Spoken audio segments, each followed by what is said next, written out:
and start that. So I think, let's see. Okay, we're kind of ready to go.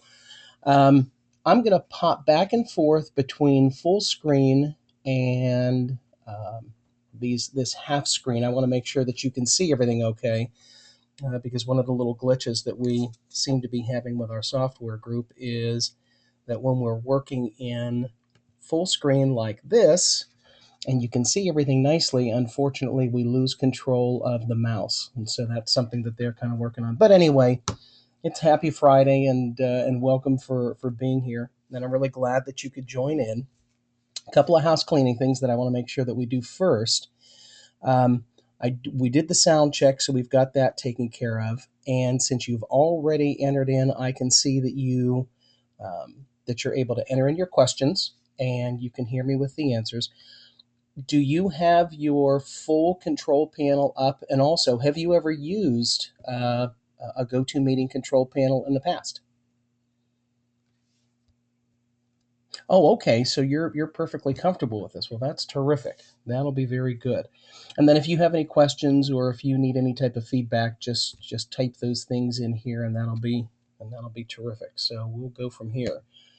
Um, the first thing that we seem to get asked as a question most often, of course, is really what's in this for you. Okay, I just see that you had sent a question. Not sure I'm comfortable, but I have used it before. Okay.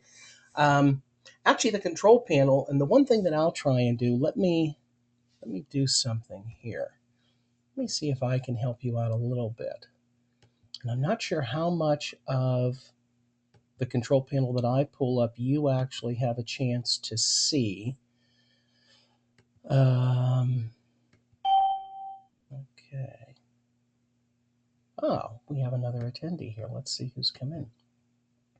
Hi, Carol. How are you? I hope you're doing well. We just kind of got started here, so I'm checking on one thing that I wanted to make sure of. Um, Carol, by any chance, do you have a microphone, or are you using a phone call in?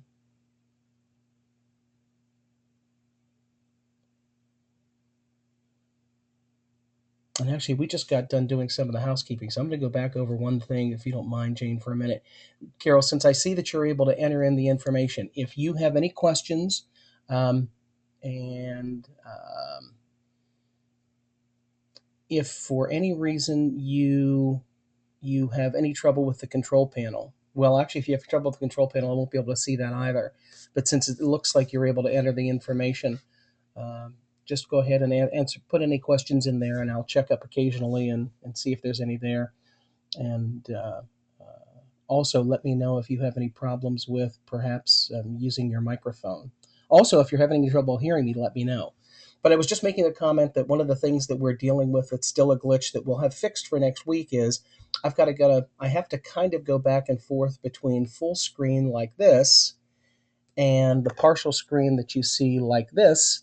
And that's because for some reason we're not having the connectivity that we need in some places. But we'll have that fixed next week. I'm just both glad you're both here. But anyways, like I said, we were just getting started. And the question we seem to get asked a lot of the time is really what's in this for you. And of course, the three words that you see with stability, opportunity, and community. But what that really means is, as far as stability goes, it's kind of like the functional areas that are within your school. So in other words, it would be the same as if a wealthy donor actually came into your school, perhaps a previous student, and um, said, "I'd like to give the school a large sum of money." How would you use that to strengthen your school?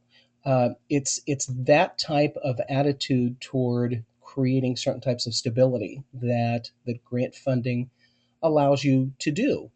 And as far as opportunities go, well, it's something kind of similar. You know, when you have a strong financial position, when your organization is in a strong financial position, um, you kind of behave differently. You do things a little bit differently. You take healthy, calculated risks that allow you to achieve some great things.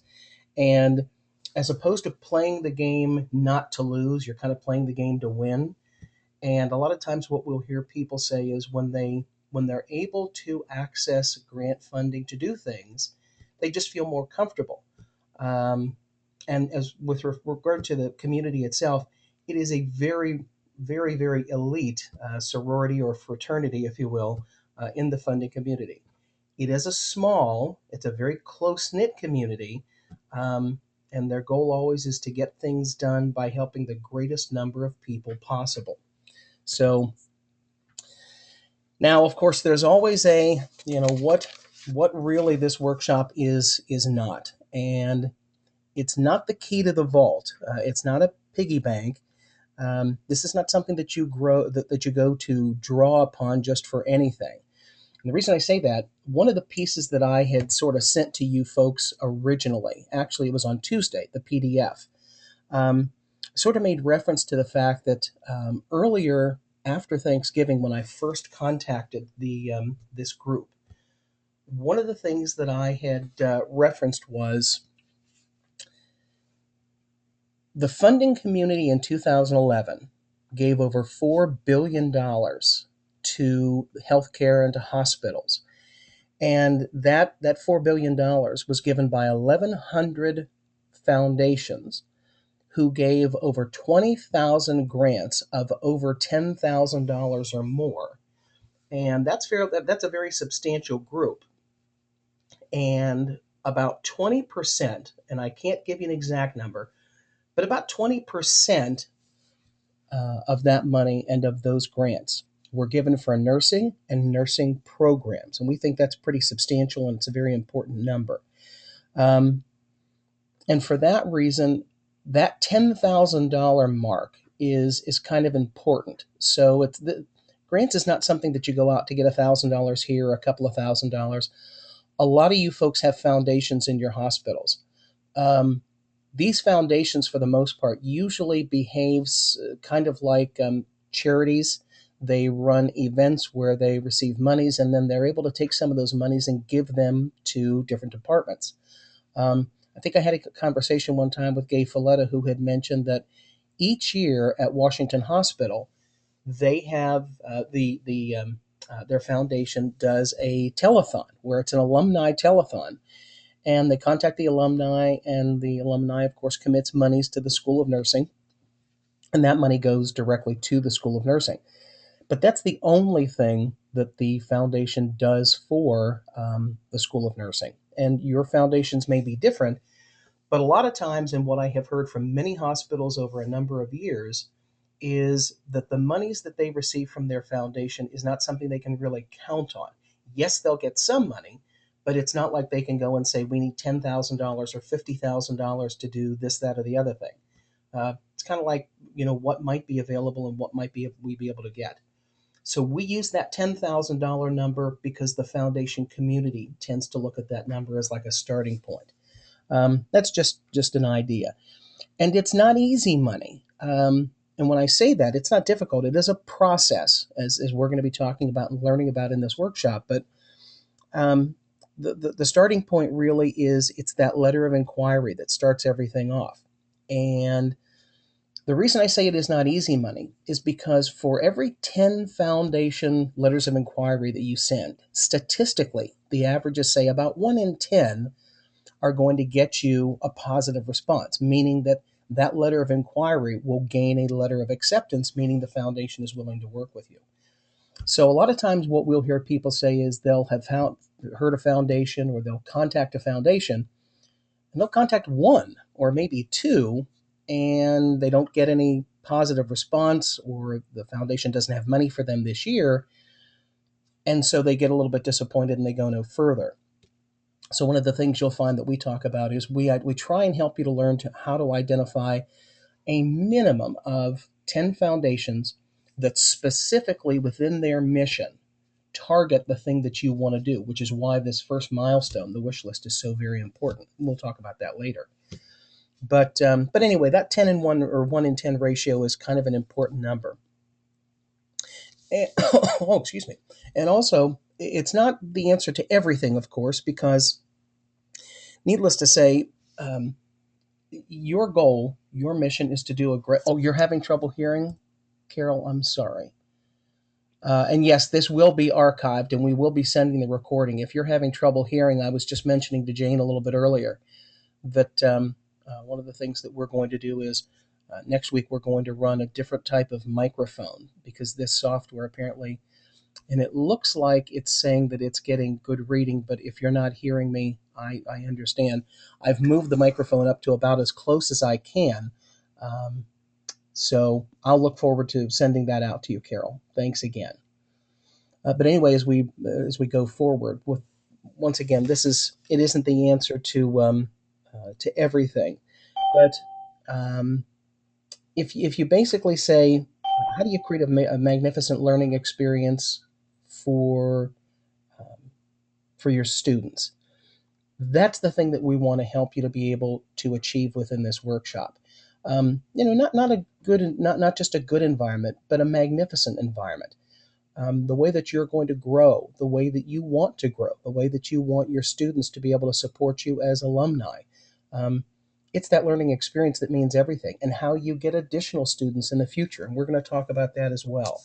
Um, but anyway, like I said, it's not a matter of we don't want you thinking that it's the answer to everything, but it's stability, it's opportunity, and it's community, and that's what this will build. Oh, already had that screen, so apologize for that. Okay, so now what exactly is a grant? Um, Now, some of the money is your tax dollars. That's of course where it comes from, and a lot of the money comes from donors. And there's three types of grants that we're going to be talking about in this actual workshop. The first type of grant, well, no, let me back up a step. We're going to focus mostly on foundations because that's the easiest way for you to access available monies at anywhere from 2 to 3 times per year. And we'll talk about that a little bit later on. But at the same time, each year, there are also federal programs and state programs that we're going to want to guide you toward, as an example. And if you have a moment and you have a paper or pencil, you might want to write this little website down. With regard to federal monies, there is a website known as the Catalog of Federal Domestic Assistance, or CFDA.gov.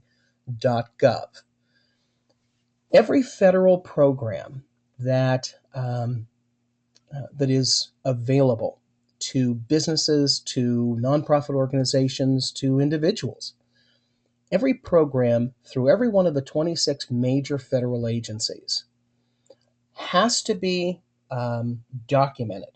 And it used to be that the Catalog of Federal Domestic Assistance was just that. It was a very large, extraordinarily heavy catalog. And I remember whenever I was much younger and going into some of the bigger libraries and university libraries, that book weighed as much as I did and had thousands and thousands of pages, and it was published once per year. And so you could go in and you could be searching for one of about 15 or 16,000 federal programs. And of course, they'd be categorized, but still, there's lots of programs within each category. And as you're looking through these programs, you may find one that fits exactly. Contact that agency only to find out that it was canceled or the monies were pulled, it wasn't funded completely, or whatever. Today, the Catalog of Federal Domestic Assistance, or CFDA.gov, is a website that you can go to, and it's actually what I would call active and accurate every 30 days. And at any given time, as I said, there's about 15 or 16,000 federal programs. There is a very short tutorial that you can take right on the site that will help you to understand how to better use the search tools to find the things you might be looking for. It is a fantastic tool if you're looking for federal programs. And just as an example, there's a lot more involved in getting a federal grant or a federal resource program, but whereas foundations were providing, let's just say, $4 billion to healthcare in 2011, the federal government provided about 450, I think it was $453 billion in funding that they distributed out in that same year. Now, of course, that's not all out to healthcare, but the point being, Almost a $500 billion was going out in grants in 2011 by the federal government. So there's within 15, 16,000 programs. It's nothing for the federal government, for an agency to take and drop $1 million into a little pot in a program that they're going to announce on the CFDA just to see if anybody will be interested. And they'll give it 6 months. And if the program gets interest, they'll fund that program. So it's certainly worth learning something about. But this program, this workshop, is going to focus mostly on foundations. Just briefly, I want to mention something that you might be aware of, Jane, at the state level, the WEDNET program. Actually, if I can ask you, and if you type into the area, have you ever used a WEDNET training grant? It's also sometimes referred to as a Guaranteed Free Training Act. And it probably would come to you, or somebody from a local college or university might contact you at the hospital to offer a WEDNET type of grant through the state. So I'm not seeing any response, so probably not. Oh, okay, Slippery Rock. There you go. That's exactly right. But that's staff development. Okay, well, believe it or not, the School of Nursing, the nursing department, the whole hospital would be able to take advantage of a WEDNET grant. It's the very best way to use the program, and I'm just picking a number out of the sky.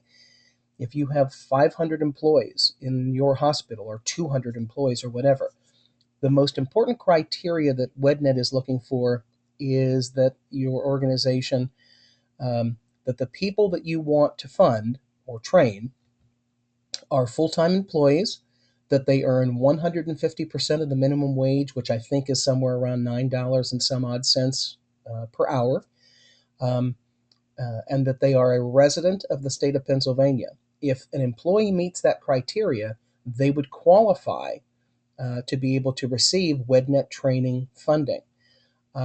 Since you're aware of that program, and now that you know, that's something that you can take advantage of at both the School of Learning, let's just say the School of Nursing, as well as the nursing training programs that are available through clinical development or whatever.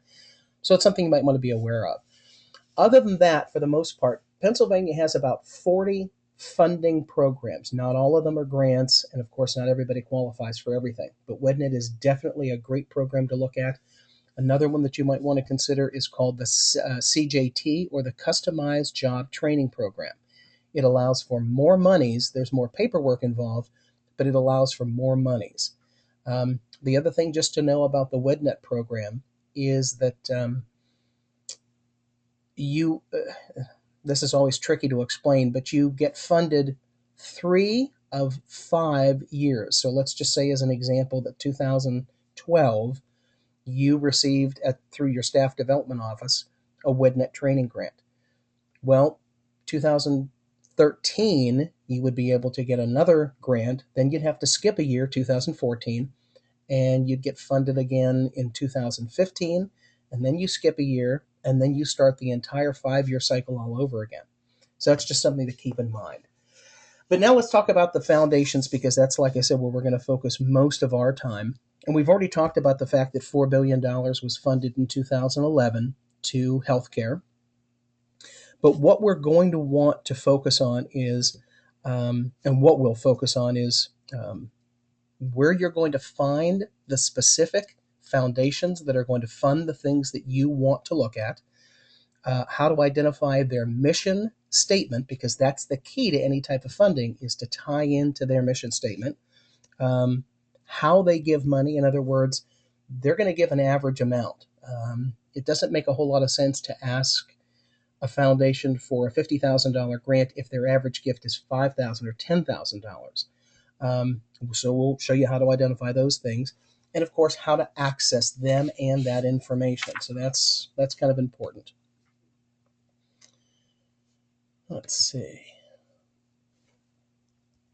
Sorry. Oh, no, we don't want to have that happen.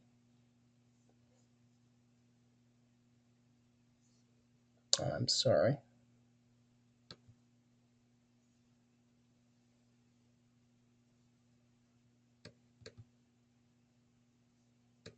There we go. Now we're getting started.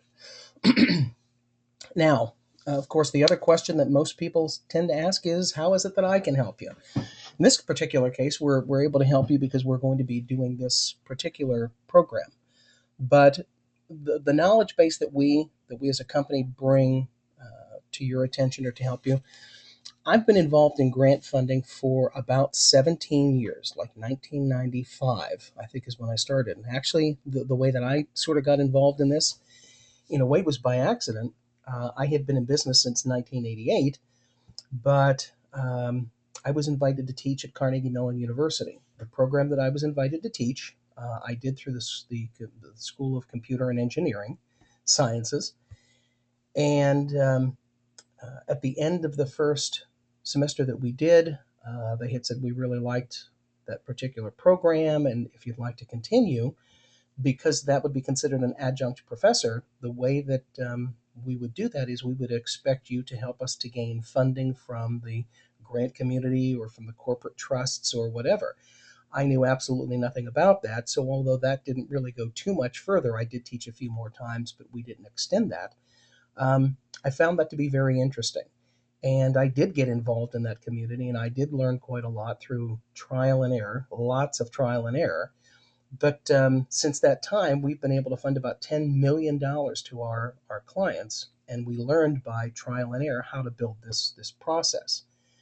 And in terms of coaching, oh, excuse me, in terms of coaching, um, I have been a coach or a consultant since I started my business in 1988. So I don't know, 20 some odd years we've been in business.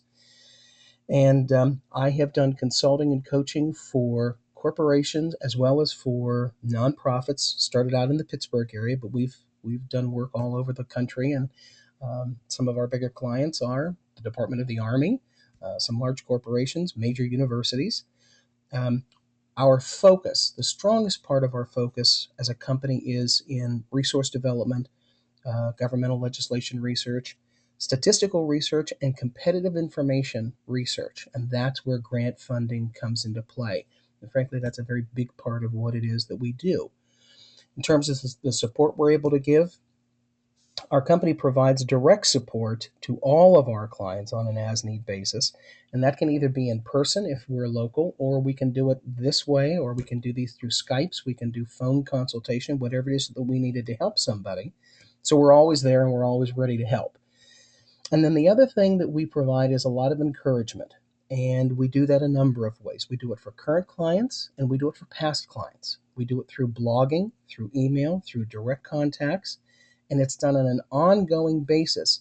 So we're able to keep people up to date on the best information. The example being whenever a new grant that I feel would be appropriate for nursing care or schools of nursing, I send that information out to your community. We actually, after I met all of you folks, all of you ladies at the area directors meeting, which was just by accident, but when I had met you, I think very recently there, or very soon thereafter, I had learned of a grant that was going to be made available and sent that out to your group. We actually created a group within our email and blogging um, software team. And so we get that information out to you as soon as we learn something about that. So, and of course, you're always welcome to contact me and ask questions or whatever you may need. So then the other question that always seems to come up is, and this gets into the meat of things, is why are grants given? And the simple answer is people still care. But beyond the fact that the tax exempt status, the 501c3 status that foundations and corporate trusts and these types of folks establish or are established for, um, the goal is to make things better. That's what they're all in this for. That's what everybody does, is they're trying to help to make things better. And a great example of a local foundation that really they do a terrific job, and they this concept was only created, I would say, less than 20 years ago, and it's the Pittsburgh Foundation. And the Pittsburgh Foundation, a person who is not wealthy but would have an interest in putting monies into programs that could help in any number of ways, can give those funds to the Pittsburgh Foundation in their name or in a loved one's name, And those monies will be used, they're guaranteed to be used to do exactly what it is that that person would have wanted. So if somebody only had $100 or $50 or whatever they want, and they just wanted that to be used to help in the thing that was important to them, they can do that through the Pittsburgh Foundation, and they will be treated like they're a millionaire.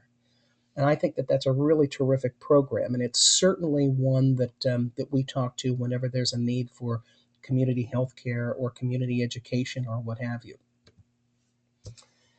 Now, in this particular case, in the very beginning, whenever I first sort of talked to Gay, and it was after I met the area directors, she kind of asked me the question, why nursing, why healthcare? And there's really a couple of reasons. Number one, the statistics, like I had mentioned earlier. In 2011, $4 billion with over 20,000 grants of $10,000 or more were given by 1,100 foundations. And 20% of that went into nursing and nursing educational programs. That's a really important factor, because what that says is that the foundation community is very, very committed to those types of programs. They understand the nursing shortage that sort of ebbs and tides and it comes and goes, but there certainly is one looming. And I've done as much research as I'm able to find in the short time we've all been talking, looking into the nursing shortage. And although we could talk a long time about this, since we don't have a lot of interaction because we don't have a microphone on your end, I'm kind of just giving a lecture, so I don't want to bore you with it. But the healthcare laws and the changes, I've spoken to a number of doctors, a number of nurse educators, a number of hospital administrators, and that healthcare law is going to make changes that are going to make nursing so much more important than it has ever been. And it's going to be regionalized, or geography is going to play a big part of that. So the foundation community is paying attention to that, very much so. And the other thing is, nursing is very important to me. My mom was a nurse, and two of my three sisters are nurses or were nurses. Were a nurse. My dad had cancer for the largest part of whenever I was younger, and he was in and out of hospitals a lot. So one of the things I always found that was kind of interesting, and as I grew up, I learned more about this, is my dad didn't really talk a whole lot about the doctors and what they did, because a lot of times you're not really meeting them for very long. But he always had a lot to say about the nurses and how they cared for him and how they took care of him. And yeah, there were always times when there might be some that weren't as happy as others, and I can certainly understand that, as could he. But he always had a lot to say about the nurses and the nursing care. And that meant a lot to me, and it stuck with me. And that's kind of why I sort of pursued hospitals to begin with, and have worked so closely with them. So that's just a sort of a small story. But now on to the milestone number one, the first part of what it is that we're here to learn to do. And in the PDF that I had sent on Tuesday, there were 5 questions that I wanted to share that would help start the process of getting you thinking about how to develop the wish list. Now, the important thing about the wish list is I don't want anybody to think that that is a fluff part of the learning of this program. That is perhaps one of the most important parts of this whole process. And I'll give you an example. First of all, a recent client that I have was looking to, and I don't want to go into too much detail because it's a local hospital, so I can't really say too much about them yet because we're still in the process of working on this. They were looking for $50,000 for a grant to take on a project. As we went through the wish list process and we began developing this program further and asking more questions and talking with more people, that $50,000 grant initiative turned into about a $1 million plus grant initiative. And the reason being is because of the facilities improvements and the other equipment that was affected by this one thing that they were looking to do. And so when we did the full wish list analysis, we had determined that what those needs were. And no, just in case you're wondering, I don't get a percentage, so I didn't bump it up from 50,000 to a million because of a percentage. Actually, what you'll find out is if you're working with a grant consultant, there aren't that many of us out there, but the people that are giving monies don't particularly want to see that consultant receiving a percentage of something. That makes perfect sense. But that's just an example of how important this wish list can be. And in terms of the milestone training, the reason why we go in steps like that, I learned that, as I had mentioned, I think in one of my emails, from a mountain climber who happened to scale Mount Everest. And when I asked the questions about, gee, how does that work, and the extraordinary conditions and what have you, and he had said, well, what it comes down to is if you just looked at Mount Everest and said, I want to climb that, um, it would probably drive you nuts. But when you take it in milestone steps and realize that every level that you need to achieve, what's the first level, then the second level, and the third level, you're actually planning your ascent by one single milestone step. And that one milestone step could take days, but the point is, it's not overwhelming. And that's one of the reasons why I look at training in that very same way. Milestone steps is the way to go. So that's one of the reasons why we'll take these steps. But when you're creating your wish list, there are several areas that we think that you are best to consider for your School of Nursing: facilities, technology, curriculum, staffing, training and education, advanced education, as well as world-class enterprise.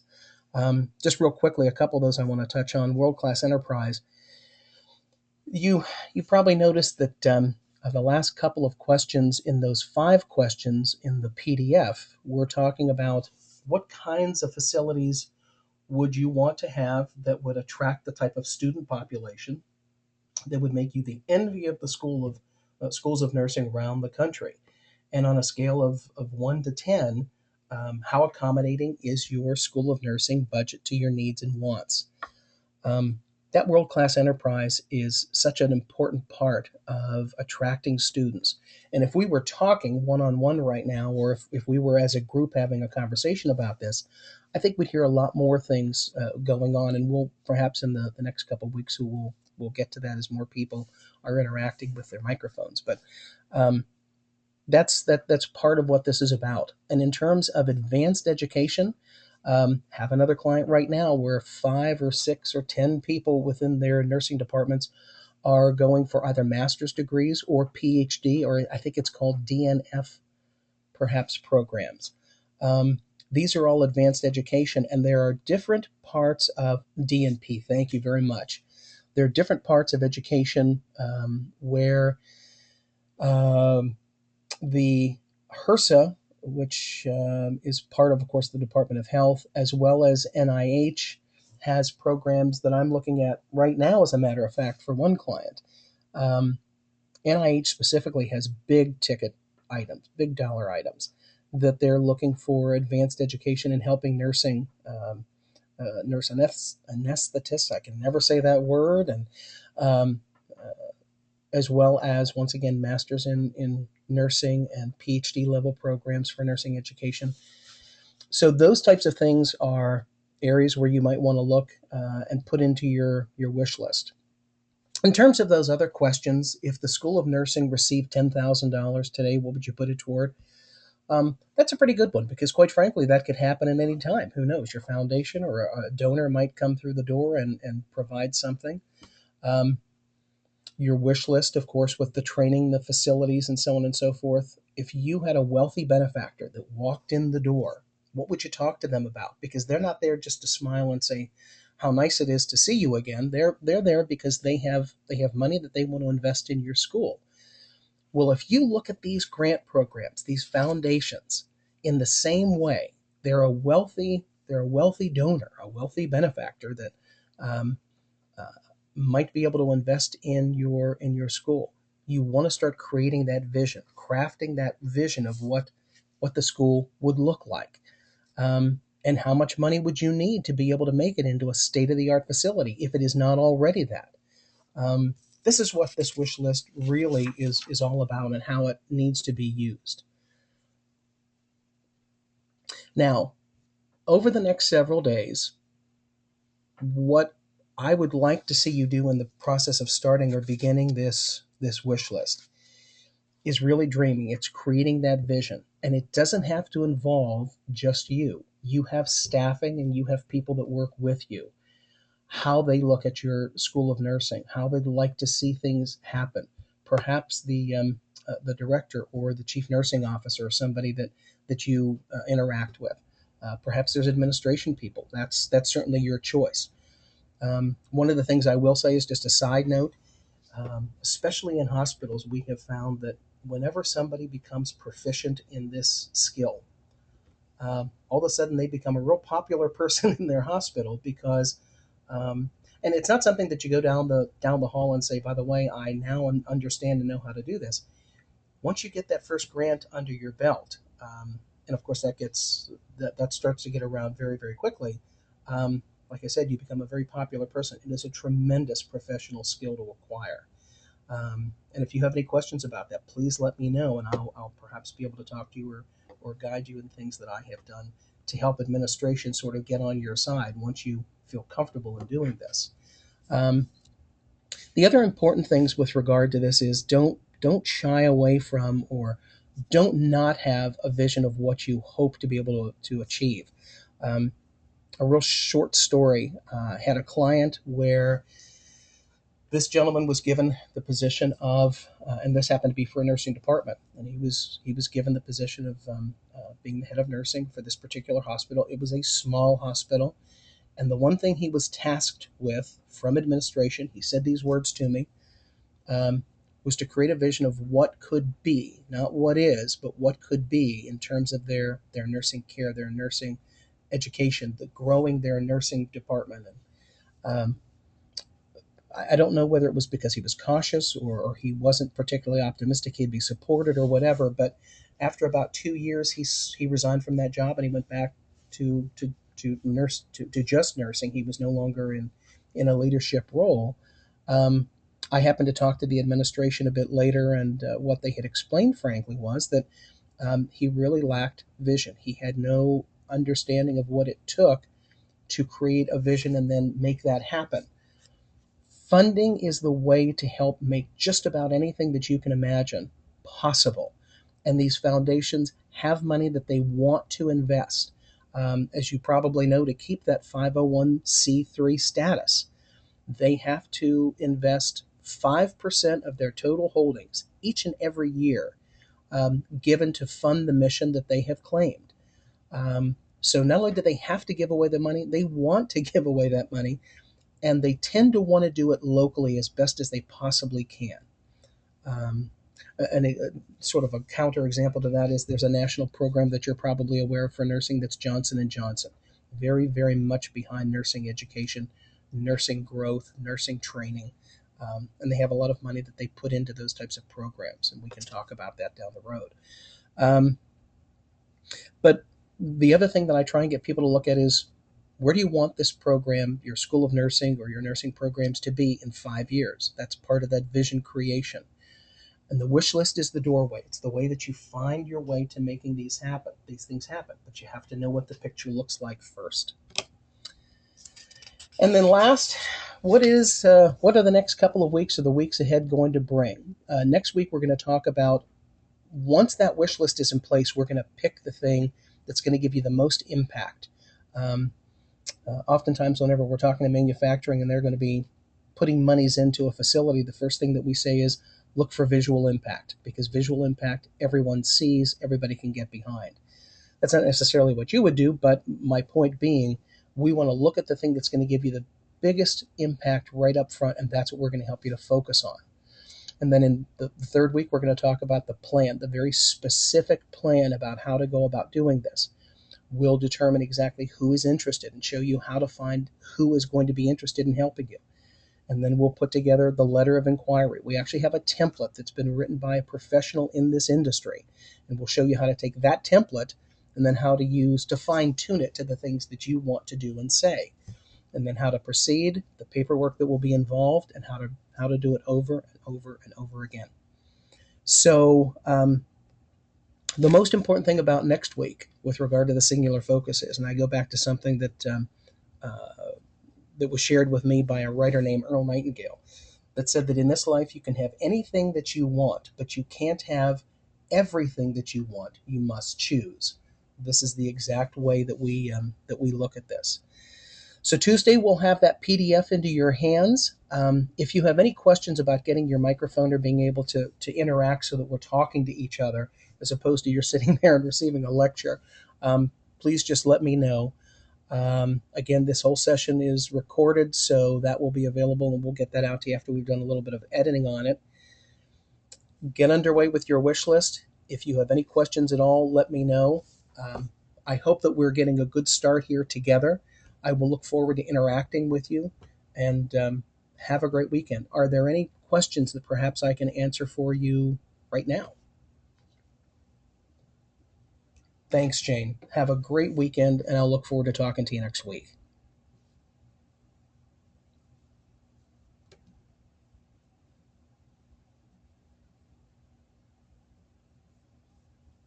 You too, Jane. Take care.